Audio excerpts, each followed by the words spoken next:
The Virginia Cable Telecommunications Association and your local cable provider presents Cable Reports.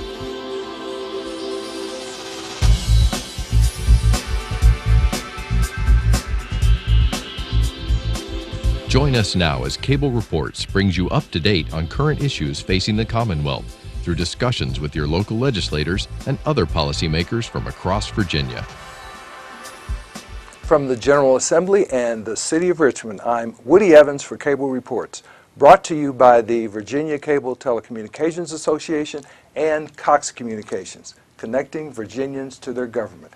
We have a contingent of members of the General Assembly from the Chesapeake area today, and let me introduce, starting off with Delegate Jay Leftwich. Good to see you, sir. Good morning. Good to be here. Barry Knight, good to see you. Good to see you, Member Woody. of the House of Delegates. Senator John Cosgrove, good to see you, sir. Thanks, Woody. It's great And to be Mr. here. Chairman Chris Jones from the House of Delegates. Good morning to you. Let me start off with you, Chris. Talk to us a little bit about what's going on in your committee and, more importantly, in your district in terms of the economy. Well, of course, I've got the budget bill, and that's the governor's amendments to the Commonwealth's two-year budget. We've already started meeting, met with Senator Stosh and Senator Colgan before even session started 2 weeks ago. And we've got a lot to consider. While the economy is improving, gas prices certainly have helped tremendously, haven't hurt. Consumer confidence is up. Our collections are up through the first 6 months, but we have a cautious outlook. Last year we were up through the end of April, and we thought we were doing pretty well until May got here with our non-withholding collections. So still a lot of work to do. We got a great committee, and we have a lot of dedicated members, and we'll be spending the next 38 days, 39 days fashioning our budget and then working with the Senate to get a bill to the governor. Great. And Senator Cosgrove, are things improving in your district? You have a much larger constituency, about 200,000 constituents, and of course we're still coming out of this great recession. Talk to us about that. Well, thanks, Woody. Yeah, we do have a lot of concerns in Hampton Roads, especially due to sequestration. A lot of our economy is built around national defense.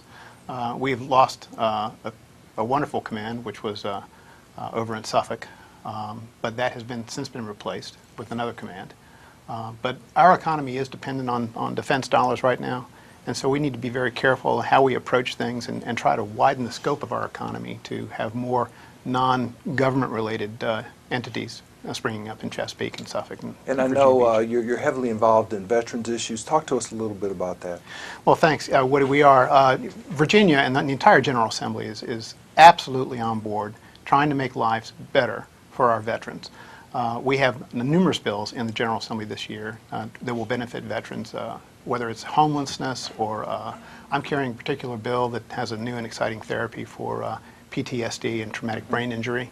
It's called hyperbaric oxygen therapy. Okay. Also carrying a bill that will grant college credit to veterans who have taken courses in the military. And when they come out, many times if they want to go into that particular field, they have to take courses that they could actually teach. But this would give them credit for that.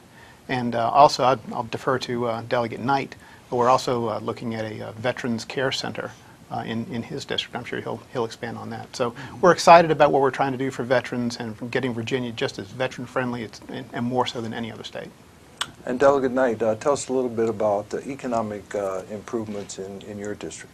Okay, well, to piggyback on what the Senator said, we're all at ribbon cutting for the Dominion Boulevard Bridge, which was named the Veterans Bridge. And with that Veterans Bridge, it's going to expand our port. We also have the governors of the state of Virginia and North Carolina and secretaries of transportation say they would like a link from the port all the way from Dominion Boulevard, Veterans Bridge, all the way to Raleigh. So that is going to open up our port and hopefully expand our markets into private enterprise. And I understand money for Fentress has been secured?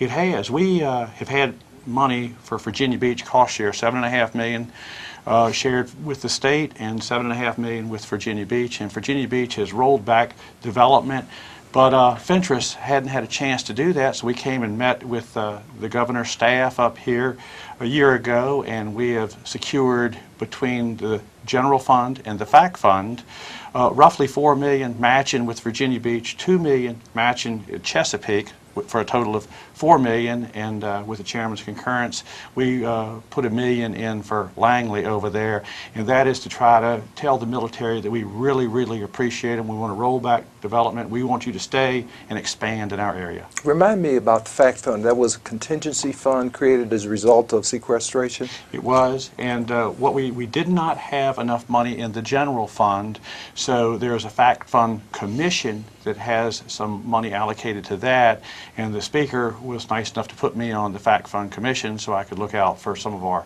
military bases around home. So about half the money comes out of general fund and about half comes out of FACT fund. Great. And Delegate Leftwich, what are you hearing from your constituents? Jobs, jobs, jobs, I assume. Yeah. Well, my district is relatively small, and it's self-contained within the city of Chesapeake, and for the most part, that area I think is doing pretty well, rebounding from the recession. But although my district is a small part of Chesapeake, I feel like I have an obligation to all of Chesapeake and really to the larger Hampton Roads community as a whole. And just to tie in a few things we've been talking about, Veterans Affairs and economy, I just want to tie something together that Senator Cosgrove hit upon, and that is our veterans. And there's a lot of legislation that helps put retired veterans back to work. With sequestration, the military is downsizing, and one way we can grow the economy is get these people who have retired from the military back to work, and I think his legislation does that, and it will help grow the economy. The second thing I'd mention is that I think all of us have signed on to a budget amendment that would open up a Veterans Field Office in Chesapeake. And the beauty of this request is that we're just asking for the positions to staff it, and worked out an agreement with Tower Community College where they would provide the furniture and the space at no cost to the city. So if we can get our veterans back to work in an area that's shrinking and put them in the private sector, then I think that can help grow the economy. Another issue you're working on that is of great interest relates to who owns electronic data, especially when someone passes away, for example. There are new rules being developed. Talk to us about that. Yes. This act is known as UFADA. It's the Uniform Fiduciary Assets, the Digital Assets Recovery Act. And basically what this area of technology is kind of like the Wild Wild West. And as someone asked in subcommittee the other day, if I die and I want access to my wife's pictures that she took, can I have them? And the answer to that question was no. And so how do we deal with digital assets? And it could arise in many different situations. Online accounts with Amazon, gaming accounts, email accounts, receiving bank information from financial records. And so what my bill does is it allows executors of estates, powers of attorneys, guardians or conservators of someone who's been appointed to represent an incompetent individual, whether they're a minor or a senior citizen, and also trustees. It allows these individuals, these fiduciaries, to access digital assets. We are meeting some resistance from certain segments of the internet community. Was heard in subcommittee the other day. The beauty of this bill is that it arises from a Uniform Law Commission, which is a national commission that has studied the subject for several years, have fully vetted all the issues, and adopted this model act. And so then each state can tweak it to their specific needs. And so I'm hopeful that we can get that out of the General Assembly this year. So we're going to treat the shoebox at home full of letters the same way, or the reverse. Treat those digital asset folders full of letters the same way we treat the shoebox full of home? Almost similarly. There is some concern, and I think it's a legitimate concern, that if you have a shoebox of letters under the bed, if someone doesn't want their heirs or other folks to see them, it's easy for them to burn them, throw them away. And so the question arises, do you want every text message, every email you ever wrote accessible by an executor or a power of attorney or someone else? And the answer to that question is no. And so the Act addresses that issue. And it basically says that any digital asset that is not prohibited from being disclosed under federal law can be accessed by the fiduciary. And so that addresses just anything that you may have ever written. And then the second category that can be disclosed is a catalog of information. So electronic communications, there's a restriction on electronic communications based upon what federal law would prohibit. And the second category of the state law that I proposed would allow a fiduciary to get a catalog, which would give sender, receiver, and subject, which would allow that executor to identify whether the content of that email held information about a digital asset, a bank account, and then you could go from there. So it does have some safeguards so that perhaps very private and other information would not necessarily be disclosed to third parties. Sounds as complicated as your budget, Chris. By the way, it looks like you're going to be able to hold the schools harmless, at least K through 12. That was, last year, of course, we were in a unique situation. We were in special sessions, so when we got to the summer months, we found out that our revenues had dropped off more than we had anticipated, so we went through the constitutionally mandated process of reforecasting those revenues. And part of the negotiation with the Senate, Chairman Stosh and the governor, we determined back in September we would hold K-12 harmless. That same thing has been done as we move forward into 16. We did have some cuts to higher ed. We did $45 million each year, which was much less than what they anticipated. And we tried to be fair, and so UVA and William & Mary have a larger capacity to absorb cuts versus a UVA Wise or a Radford. So we try to be very mindful in that regard. So we've got a lot of moving parts in a $96+ billion budget, a lot of amendments to consider. Like I said, this is probably my 5th meeting today already, 6th meeting. Start early in the morning like everyone here does, and we all have our responsibilities, and we've got good members of the committee, and we will be taking in sequence to the subcommittees, whether it's public safety, whether it's higher education, K through 12, those core services we will look at very closely to see if we can do more to maybe restore some of the cuts that might have been incurred during this tough year, 2015. So given the erosion of sequestration in the Commonwealth, what kinds of things are the General Assembly looking at in terms of diversifying our economy? Well, I was up, I guess it was 2 Fridays ago with the governor. We went up with my counterpart in the Senate. We went up and met with the bond rating agencies, and so we met with Moody's, Fitch's, and Standard & Poor's. And they wanted to hear what we're doing with October 1st looming, which is the next phase of sequestration. Diversification of the economy, what John and Jay and Barry have talked about, is what you're looking at, how we get ourselves away from the dependency on the federal government. In Northern Virginia, we got a lot of vacancies there because you don't have the contracts that you had maybe back when the war was, we had 2 or 3 wars that were going on. So we've got to figure out how we get there from here. And the good news is, we have a vibrant state. From the Blue Ridge, you look in the mountains, you go to Northern Virginia to our beaches. So we have a lot to work with. The governor's very enthusiastic. He's a salesman extraordinaire, and he's been out, banging the Virginia bell, clanging it around the globe, and bearing fruit for us. So that's what we have to do. And Senator, the Port of Virginia obviously is a critical component of the economy.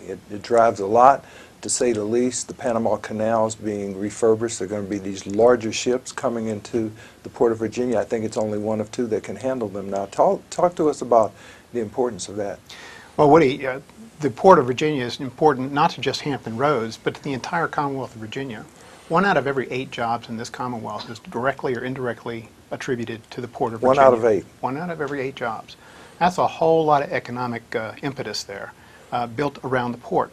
So we've got to make sure that we do what we can to enhance that port. You're right about the Panamax ships coming in now. They're mega ships. They're very, very large. Hampton Roads is one of the only East Coast ports that can handle that because of the depth of our channels. Certainly the infrastructure we have in the port is available to handle those very large ships. And so we need to look at increasing our infrastructure and the way that we go out and solicit companies to come and locate in Hampton Roads and make this their first port of call on the East Coast. That helps everybody. when that old saying comes up, a rising tide floats all boats, Right. it really is true in this instance. And Delegate Knight, member of the Agricultural Committee as well, and I know that's an important issue for you, being a farmer. I think there are several farmers in the General Assembly. That is still very important in terms of the economy of the Commonwealth, is it not? It absolutely is. We have a certain radius of farmers reaching into northeast North Carolina that'll bring grain to us, that'll export it out of the port. And what they do is non-typical. Used to, you put it in bulk. Now you put it into big container boxes, the Connex boxes. And now with the port hopefully modernizing some, having the Veterans Bridge coming, we can expand our market into North Carolina.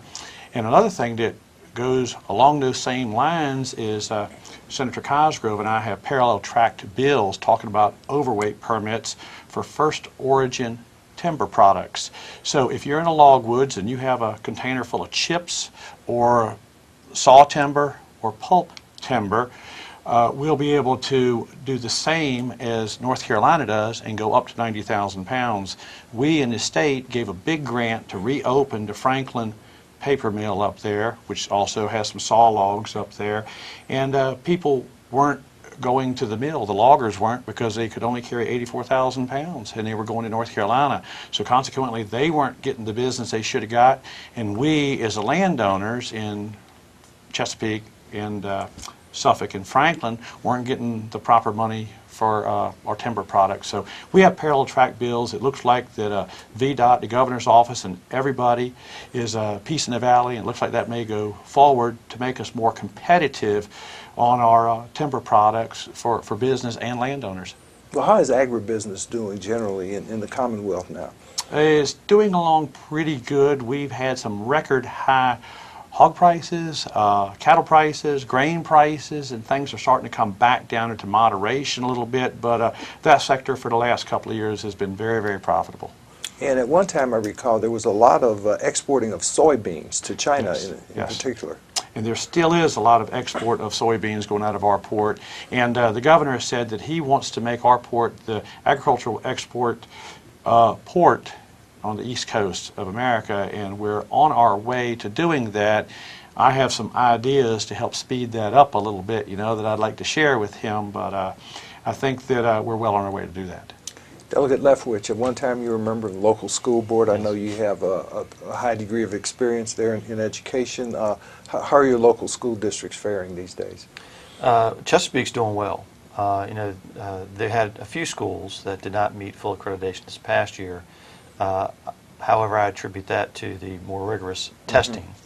I also serve on the Education Committee in the General Assembly, and there's quite a bit of legislation that's been introduced by Tad Greason that helps integrate testing, which would allow us to even reduce the number of tests even more, really designed to free the teachers up, hold them accountable to teach the students what they need to know, but try to free their hands a little bit in terms of teaching the student, touching their mind, as opposed to teaching to the test. And so those standards of learning are what you're referring to, Yes. obviously. And I guess there's some proposed changes as you suggest. What about the legislation that was created last year that would allow the state, I believe it's been declared unconstitutional by a judge in Norfolk, but be that as it may, there's still concerns about schools that don't perform well, and the state's obligation to ensure that our students are educated. We passed a bill out of committee today, which I hope will make it through the House and through the Senate. It was sponsored by a Delegate Stolley, which allows failing schools to go to year-round calendars. There have been 2 JLARC studies that indicate that, especially with socioeconomically disadvantaged schools, year-round calendars make a lot of difference to their increased test scores. So hopefully with things that we're doing with bills of that nature will allow us to target the most challenged schools and bring their level of performance up to where we want it to be. Mr. Chairman, I know that there are a number of very good community colleges in your district. Talk to us about why they are important and what kinds of things they're doing for our citizens these days. We've heard a lot of earlier question about, what do we do to diversify our economy? They're a big part of that. Workforce training, workforce development. Met with the chancellor a couple of weeks ago, and they're trying to figure out how we can align, the need within a community, or needs within a community, with what they're offering. And it's not always a degree, terminus. It can be non-credit. And so what that Kathy Byron, I think a few other members have bills this session that are going to deal with how we can encourage the community college system working with the local, school divisions, etc., in the business community to say, okay, we're going to be offering these different programs to make sure we got the welders that we need, the technicians that we need to do the jobs that are out there. And the chancellor wants to be able to repurpose some of his dollars and have it more on a outcome base. In other words, give you these dollars at the end of this, a period of time. What have you done with those dollars? How many were, certificated at the end that had a certain skill set that was in high demand, not only in your community but in your region and in the Commonwealth?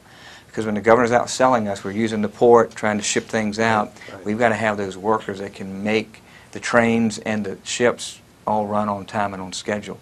So that's going to be our challenge, how we repurpose the dollars.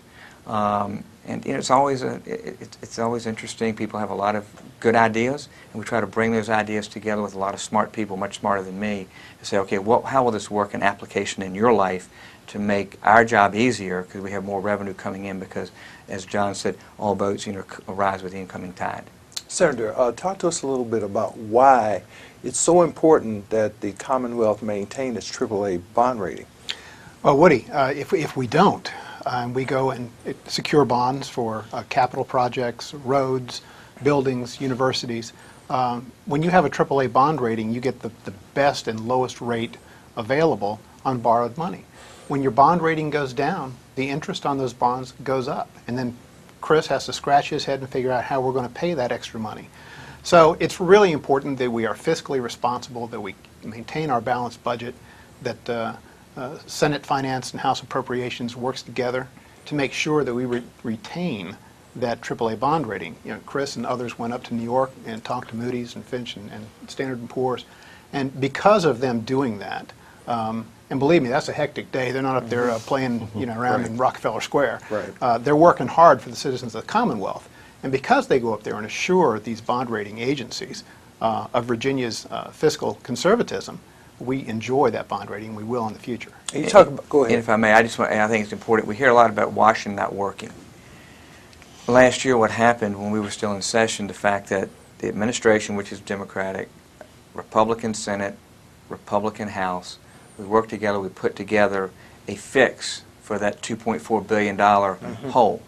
That was well received by Wall Street.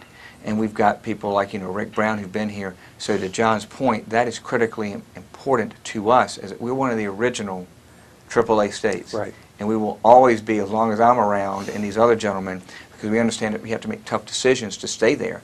But they like the fact that we work together, Senate, House, two different parties, to do what's in the common good of the people. And John, I know you're on transportation in the Senate. That's obviously an important issue for your district and constituents, but for the entire state. Talk to us about transportation needs in your district and how the funding that is being implemented now statewide is going. Well, we passed the landmark transportation bill a couple of years ago, and that money is starting to be realized now in Hampton Roads and Northern Virginia in particular, because the money that's raised specifically in Hampton Roads stays in Hampton Roads. And it'll be used for things like the high-rise bridge in Chesapeake, the widening of 64 from the tunnel all the way to Williamsburg, repaving 264 going down to the beach, any number of tunnels and bridges that are coming up. That's critically important to our area, but it's also critically important that money flows throughout the Commonwealth, because we have two main arteries that go through our state. Interstate 95, north to south, and Interstate 81 are huge transportation corridors for goods and services. The other thing that's really important in talking about the ports is the way that we have worked with the railroads in the Heartland Corridor to allow rail cars to double stack instead of single stack. Okay. Doubles their capacity on the same rail lines, which means we can have much more throughput in our ports. and get that material out into the heartland of the United States and even exported internationally. Great. Doug, at night I want to give you an opportunity to talk about one of the items in the news, ethics reform. But before that, I know that one of your high schools was state football champs. Well, one of the high schools, Ocean Lakes High School, the district I represent, was state football champ. And Ocean Lakes doesn't always have students from just that community. It's a little bit of a magnet school, and they get some other students there for academic purposes. So they have high academics, which I think is first and foremost. But yes, they were state football champions, and I thought it was wonderful. And Great. I'd like to touch on one thing when my chairman Jones, he was my chairman on general laws, and then he went to go be chairman of appropriations. I think he might have pulled a string or two, and he got me to come with him. So I'm on appropriations with Chairman Jones, and we knew that we were going to have about $1.5 billion shortfall, and we thought we were going to have extra money because our projections were going up because people were cashing in some of their capital gains because of tax consequences. And but Chairman Jones said, you know, I don't know where this extra money is coming from, but I believe it's a blip in the system, and I believe we're going to be shorter. And I said, Chairman, are you sure about that? He says, Barry, he says, our economy is not growing as fast as the experts say. So now I'm transferring my word of expert from them to him.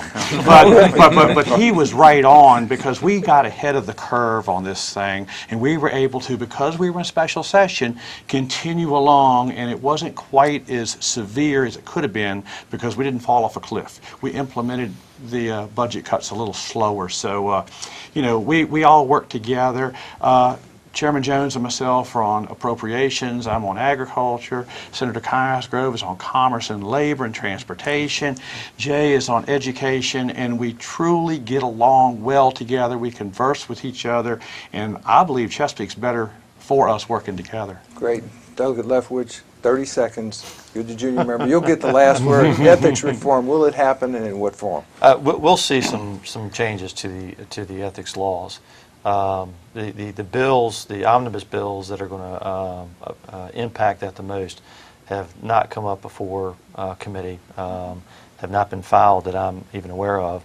Last year I served on the ethics reform subcommittee of the Courts of Justice Standing Committee, and as far as I know, I'll be serving on that committee again. So I look forward to seeing that legislation. There are some areas we need to tighten up. I think the public expects us to act honorable and do the right thing, and we're going to do that. Great. You should be proud of your delegation from Chesapeake. Hope to see you guys keep up the hard work. Thanks, Woody. Thank you very much. Thank you for watching Cable Reports, brought to you by the Virginia Cable Telecommunications Association and Cox Communications, connecting Virginians to their government. Until next time, I am Woody Evans.